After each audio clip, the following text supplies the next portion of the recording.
It's Sunday morning, the day after we, of course, dismantled West Ham United 3-0 in our game yesterday. And we bring back the player rating show. Welcome back. Please do like the video, subscribe, hit the bell notification to be notified of any future content on the channel. And how are we feeling? How are we doing? How are we today? Because I, for one, woke up just such a lovely sleep, such a fantastic sleep. No less Anthony Joshua getting sparked out made that even easier. But Chelsea winning a 12:30 kickoff, a clean sheet, 2 on the bounce, 2 for the first time in 20 odd games.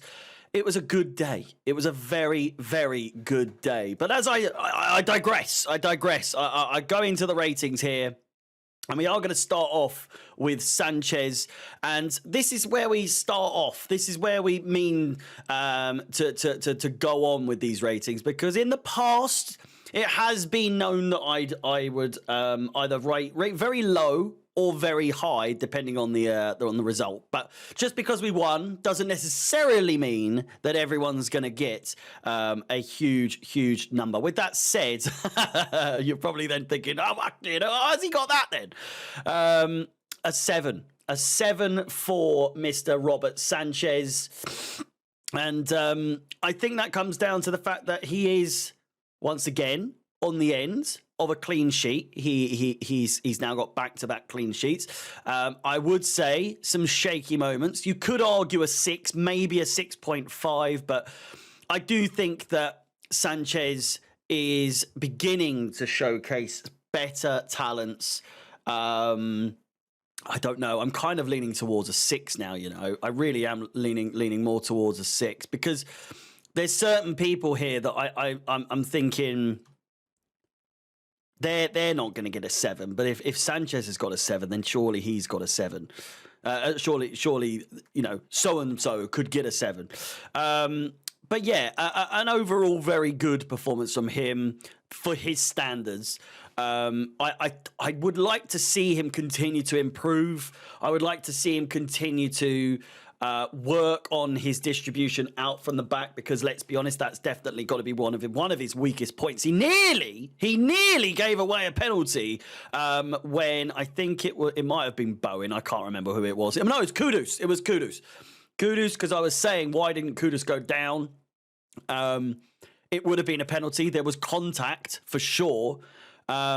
And I think we were lucky to get away with it, to be honest with you. Before we carry on, what do we think about the graphics, by the way? A new improved graphics, for those of you that have seen the lineup graphics in the past. But I digress again. Fofana, talking about penalties. I mean, I mean, for me, Chelsea fan, of course, but I really don't...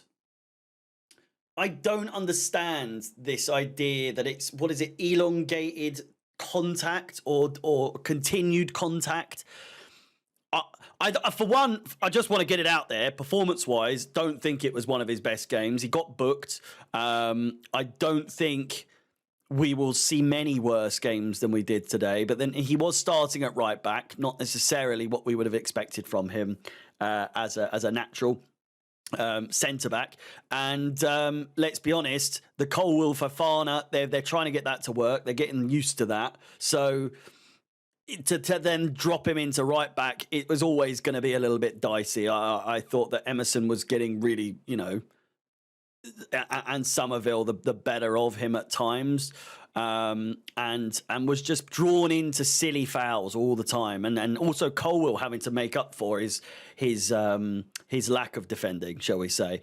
With regards to the penalty shouts, though, I just don't see much in the way of, how should I say, it just didn't seem enough. Sure, he's holding his arm, but it's like that's not going to make him go to ground. I'm sorry, but if you've ever been pulled by your arm when you're running on the ball, of course, naturally you're going to be like, I'm going to go for the foul. But it's not. It doesn't actually make you fall to the fucking ground. Let's be honest here. I saw Mark Goldbridge talking about it, and he's like, it's a stonewall penalty. It's not a stonewall penalty, Mark. It's not. It's just not. And even he was just like, it's a foul anywhere else on the pitch. It's soft, it's weak, but it's a penalty. It's like, that doesn't make any sense. It's either a penalty or it's not. If it's weak, it's not a penalty. It's not a penalty. You've seen weak penalties being given. But I say this, it's just, it wasn't enough. It wasn't enough. And for that, it also started outside the box, if we're being really specific about it. But for me, a 6 for Wesley Fofana. I would say very much on par with Sanchez. For me, Tosin, probably the best performance we've seen from him, to be honest with you. Probably, and we've not really seen much of him. But I think a lot of people were thinking, we saw him on the score on the starting 11 on the squad sheet and thought, oh God, oh Jesus. Like a little bit shaky, a little bit nervous. But for me, a 6.5. We are going to get through some of these players a little bit quicker than others. But I will say, very impressed for parts of the game with what we saw from him. Levi Colwill, what are we saying? What are we saying? It's his forward distribution, his forward passing is just becoming second to none at the moment. It really is. It's really, really coming up well. It looks great. It is great. I think in the last game, not against West Ham, but against Bournemouth, he had like 17 forward passes, the most of any player on the pitch, let alone, or at least defensively. I don't know. Alex was talking some shit, but I think it was impressive, whatever he was saying. But regardless, you can't deny the forward passing from him, the diagonal balls, the balls over the top. Absolutely top class, and in time, the better they get, the more it's going to pay dividends for us. And I do think the first 7 for Chelsea today, and I think a lot of people will probably look at that and think Tosin was actually a better player than him. This is all up for your, discretion. This is all subjective. So if you have your ratings and you think I'm talking absolute dross. Absolute dross, then please do comment down below your ratings and we can go back and forth there. Mark Cucurella as well was booked, but I do think was holding down that left-hand side very well against Wan-Bissaka and Kudus. He got absolutely manhandled at times, let's be honest, but that's never not the case. Excuse me, my morning cup of tea.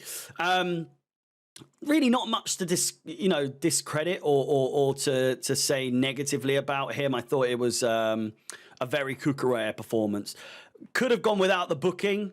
I can't really recall what the booking was for at this point. Probably discretion. What would it have been? What would it have been? I don't know. Time is getting on, so we're going to have to get through this. I will give honourable mentions to...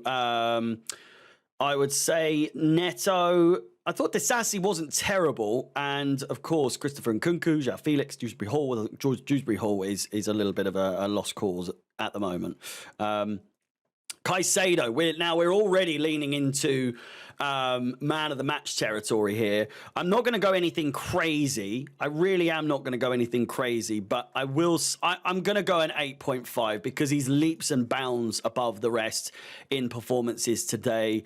I just think we're seeing now the beginnings of the best of Moises Caicedo. Let's just be clear here. This is a special talent, a special player, a player that cost us a lot of money, but it's starting to pay off, I think, in games like this where you need that solidity in the center of midfield. You need that person who can just thread the needle, so to speak, as well as he did for that goal for Jackson for the second goal. It was who was it? It was Colwill to Caicedo to Enzo to Caicedo again, and then through to Jackson from start to finish. An absolutely stupendous finish from Jackson, but a stupendous work of play or build-up play nonetheless. Fantastic. Caicedo defensively, really good. Passing, really good. Everything, top to bottom, fantastic. And has an assist to go with it as well.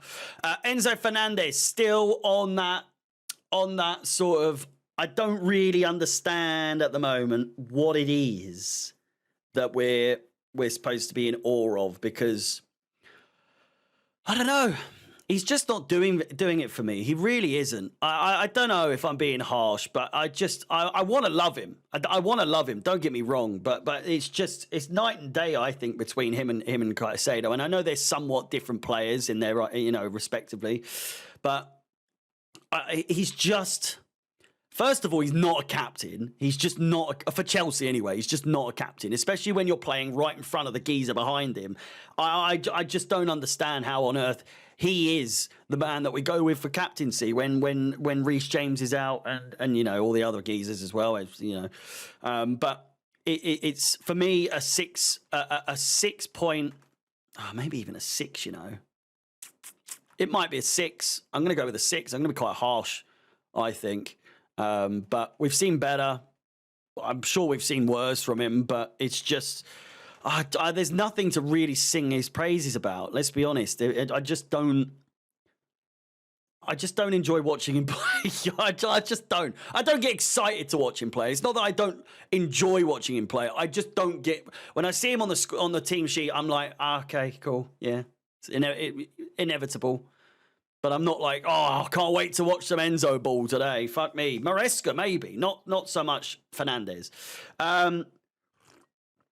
Into the final four, and Madueke, I think we don't really need to change his... Oh, maybe.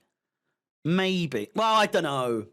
Because Enzo didn't do it for me, and Madueke, I think we're basing this more so off of performances we've seen from him as of late, and Madueke has been nothing short of one of our best players this season, and a slight dip in form in this game, to say the least, but that doesn't necessarily mean he was terrible. He got the full 90, which again, I would say, and Alex agreed, it was a sign that Madueke at his average, which we'll say this was a very average performance, teetering on bad, but it wasn't bad. It was just a very average performance. Nothing really came off. His passing was a bit, his decision making was a bit, decided to go with some shots as opposed to squaring it or passing it or whatever you want to call it. And I just think decision making wasn't his strong suit in this game. With that said, as I was going to say, Madueke's average, or again, teetering on bad performance, is better than Mudryk in any capacity whatsoever. So I and you might call that harsh. You might say that's harsh, but I deem it to be true. I just deem it. I deem it. That's what I'm doing. I deem it. I'm deeming it to be true. But with that said, I am going to go with a 6 for Madueke. Call me harsh. Call me what you want. I think it's fair. You could argue a 6.5, but again, let me know your thoughts in the comments down below. Let me know your player ratings. This is, again, taking over from 5 things we learned. I can't be asked to do that anymore. Everyone and their granny does that video. So I thought, why not go back to doing player ratings? Because it's something that I feel is entertaining, at least when I do it. And it's something I used to do all the time. So anyway, we move over to the other side, and Jadon Sancho, arguably the best player on the pitch last game. Not so much this game, although he did get an assist. An assist, I would say very, very generous to give him an assist in that goal, given the fact that Jackson did about 15 more touches before he got to the goal. He just ran, didn't he? Ran and put it between his legs. But Jadon Sancho, I would say definitely not a 6, but I'd say a 6.5, maybe leaning towards a 7. And that's by no means, when I put him as a 6.5, I am by no means implying that he had a bad game in any shape or form. Or way, shape, or form. I just think we're going to see better of him. I want to keep the bar low. I want to set the bar low for now, because I guarantee you we're going to be seeing 9s and 10s, 8s, 9s and 10s throughout this season. So a 6.5, we'll look back on this, and I know some of you, again, will be like, what the fuck are you doing? What are these ratings? Trust that this is a bar setter, and that in future you'll look back and think, this was a 6.5 performance, let's be honest. Maybe 7, but a 6.5 is what I'm going to go with. Cole Palmer, again, on the score sheets, and there's really not much to say about him in the sense of criticism. I just think when you think that he's having a bit of an off performance, or he's not necessarily playing to his strengths, or he's not doing this, he's not doing that, he's not playing Palmer, but he's not playing typical Palmer style football. He just bags an absolute worldie out of thin air on the counter-attack. A fantastic goal, great assist from Nicolas Jackson as well, but a fantastic finish that Palmer, you can always count on him. You can bet your bottom bippy that he's going to get some sort of, points on the board. I'm not going to give him an 8. I am going to give him a 7.5, I would say. And then we move on to the last one, Nicolas Jackson, who, for me, the man of the match, but only by a small margin, because I think between him and Caicedo, it was very close. It was very, very close. But purely for the fact alone that Nkunku was deemed the guarantee to start in this game, and he didn't, and that people were thinking, fuck's sake, why is Jackson playing? No, why is Jackson playing over Nkunku? Nkunku scored a goal. And I'll put my hands up. I was fully expecting Nkunku to start, but was I upset that Jackson was going to start? No, I wasn't. I was seeing this as a game where Jackson needed to prove himself, that you've got someone breathing down your neck in the form of a Frenchman called Christopher Nkunku, who's ready, he's chomping at the bit, ready to take your spot. And what does he do? Scores within 4 minutes and then bags another 15 minutes later, gets an assist. He's proving to be a bit of a nuisance for anyone that comes and tries to take his place. And for those of you that say that he can't finish, he can't do this, he finished 2 great finishes in this game. It was just, I can't really praise him enough for how well he put those in the back of the net. So for that, he has to get a 9 for me. He has to get a 9. Nothing too crazy, but he was better overall than any other player on the pitch today. And for that, we've got to give him a gold star. Where is it? It's not a gold star, but it is a... Where is it? There we go. He gets a gold number 9. With that said, let me know. This one went on for a bit. Hopefully you stayed in for the whole thing, and hopefully this is a bit of good viewing before the games start today. We've got a game at 2, and then we've obviously got Man City versus Arsenal later on this evening. But yeah, I hope you're doing well. Please like the video, subscribe if you haven't done so already. The road to 10k subscribers is well and truly underway, with just over 750 subscribers away, but we'll get there in no time, no doubt. Again, like, subscribe, hit the bell notification to be notified of any future content on the channel. My name is Harry, I'm the Chels, and peace.